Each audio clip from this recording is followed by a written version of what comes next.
Talking with people with music in their genes, their blood, and in their soul. You are watching Musical Interlude.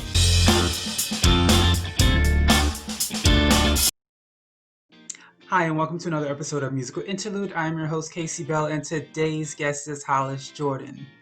Let's begin this interview. What is your earliest memory of you realizing music was a pathway you wanted to take? Well, as a kid, my mom always, bought me gifts, and I would always, use the toys for, drums and stuff like that. So I knew I had some sort of beat in me, so I was trying to get it out. But it wasn't until later on when I grew up a little bit. I was about 6 or 7 or something like that, and my mom put me in a Christmas program in school, and I had never sung for anybody before. And when I did, like I was like the popular student in the entire school. Like everybody was just, praising me basically. And I was like, wow, this is kind of fun. I like the way this feels.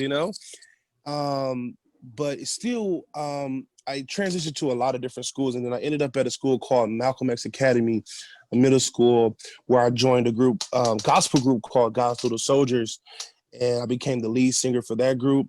And that was my first glimpse of the professional world as far as music is concerned. And, I just fell in love, and I knew that this is what I wanted to do in my life.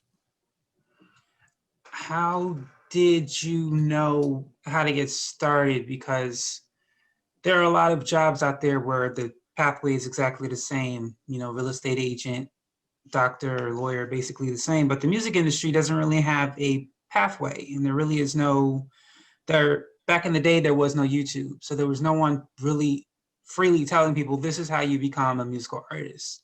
So how did you start, and how did you know how to start? Well, that's a great question. Actually, I didn't know what to do. I kind of just learned from the experience that I had with the gospel group. We traveled, and they were very, very successful. We won our first Stellar Award in 2018.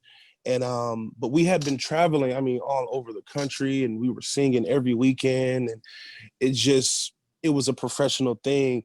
But as far as being a solo artist, once that situation was no longer, it was tough because I'm like, wow, I felt comfortable being with the group because other people were handling the business and marketing and all the other stuff that goes along with it.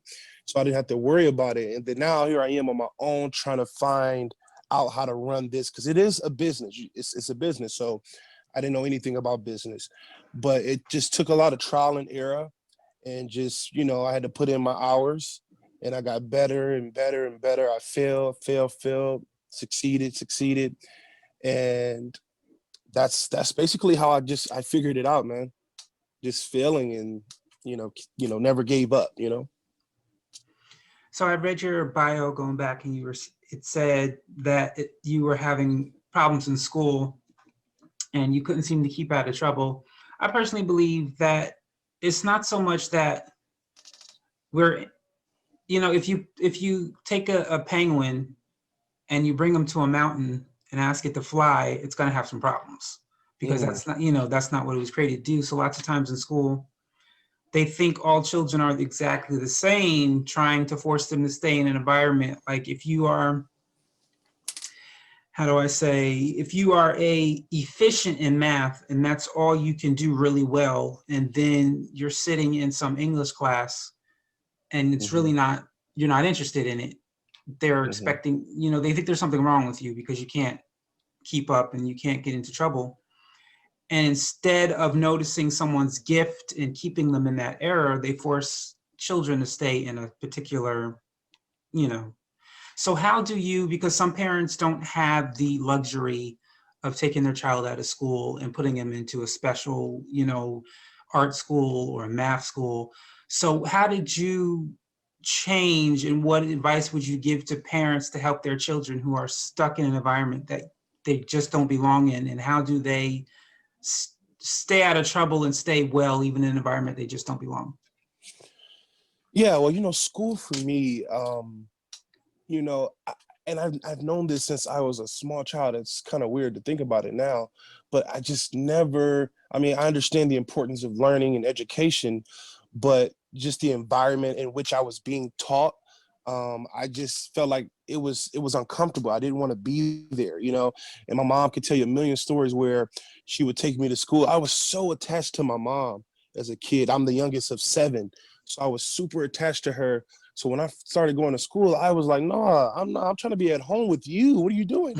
I don't know these people, you know? And it was a real struggle for me to be away from my mom. So she would take me to school and I would just throw a fit. Like I didn't want to go into class, and they would call her like, you got to come get him. He doesn't want to be here. I would literally fight the teacher because I didn't want to be there. But eventually I grew out of that and I, attended class, but still I felt like, and it's so crazy at a young age that they weren't teaching us the things that were necessary for us to really be able to flourish. It was just kind of like babysitting almost, Yeah. just letting time go by. And I knew something that was in me that I wanted to be greater than what, the school system really wanted us to be. They, you know what I'm saying? Like I knew it was something bigger for me. But what I would recommend, like my mom did, for parents out there with children that want to get into things, my mom never got in the way of my dreams. She always supported my dreams and whatever I needed. Just like school, if you need school books, you need pens, you need book bag, you need uniforms, you support that particular that thing. And that's what she did with me when she found out that I was really interested in doing this. She, got me voice lessons. She bought me music equipment, pianos and stuff like that. And she invested in me when she seen that I was interested in doing this. And my mind was just stuck in it. And that's what I would recommend to parents, like invest in your children. You know what I'm saying? Don't force them to be something that you want them to be, but allow them to be who they're going to be. You know what I'm saying? And that's what my mother did for me. I don't know about everybody else, but that's what I would encourage in that particular situation. Okay, so discuss your latest single, the latest project you have out that you've worked on. Yeah, my new single Runaway, I produced it. I wrote it along with a good friend of mine, Chris Musics, and also Zaire Dene, who's featured on the song. Zaire Dene is from Pontiac, Michigan. And me and Chris, we actually sung in that same group I mentioned earlier. So we had a, super long relationship, and we've been very cool, but we worked on this song, and it's just fantastic, man. I'm so happy because this is a project that came out so much more professionally than anything I've ever done before. And we invested a lot of time and finances into it to make it, as best as we can. And I'm just proud of it, man. It's a great body of work. And a lot of people really enjoyed the song, and they want to hear more. So I released a new song called Party as well on November 1st. And that song has just been growing its own legs. And it's more of hip hop R&B type of ordeal. And the clubs in Detroit have really been eating it up, and they've been kind of just, passing it on to other people. So it's been amazing, man. But Runaway and Party are my two latest records right now. And who or what was the inspiration behind the writing of Runaway? Well, I always get asked this question, but I'd be reluctant to tell the story.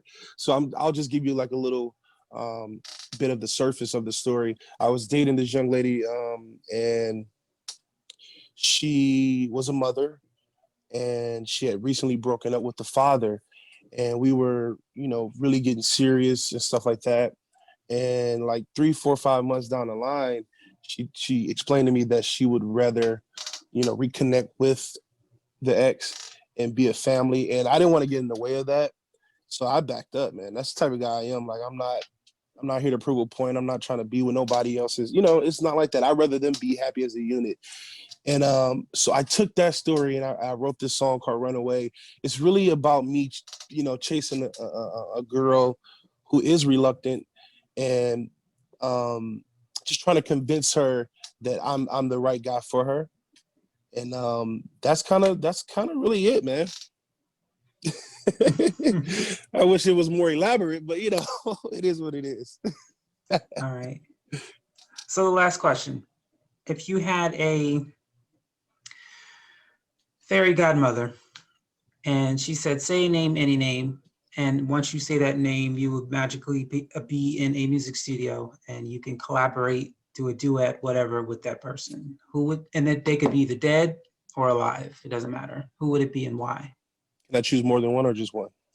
You can do more than one. Okay. So the first one I would say is Michael Jackson. The number one inspiration for why I do what I do. I absolutely love, and I get a lot of comparisons to my tone. You know, people say, well, you have the tone like Michael and da da da da. But Michael was a huge inspiration on me. And also my second one would be Beyonce. Love, love, love, love Beyonce. She's what I consider the female version of Michael Jackson. So it only makes sense to want to work with her as well. And then the third person and final person would be producer Rodney Jerkins. Absolutely fantastic producer. I mean, the GOAT, literally. So those would be the three people in the music business. If I could work with them, I would, well, obviously Michael I can't work with, but those are my top three.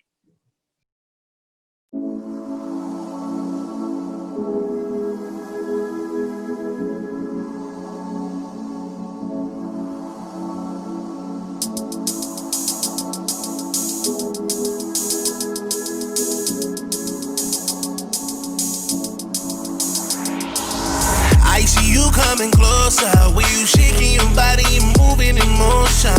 You make me want ya, you know Hollis don't beg, so let me take you home now. Twerk it on me, body on body, she know I'm a sleaze. She know I got money, but her lust for free. Damn, she a baddie, might keep up for me. Ooh, let's run away, while listening to Marvin Gaye. Stop hesitating, girl, don't play, and we ain't gotta tell nobody.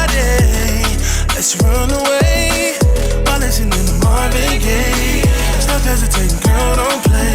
You know you want it, so I'ma give it to you. Don't stop, let's have a private party. All night, let me caress your body. Thank you, Hollis Jordan, for your time and sharing your journey with us here at Musical Interlude. And I'd like to thank you, the audience, for watching. Have yourself a great day.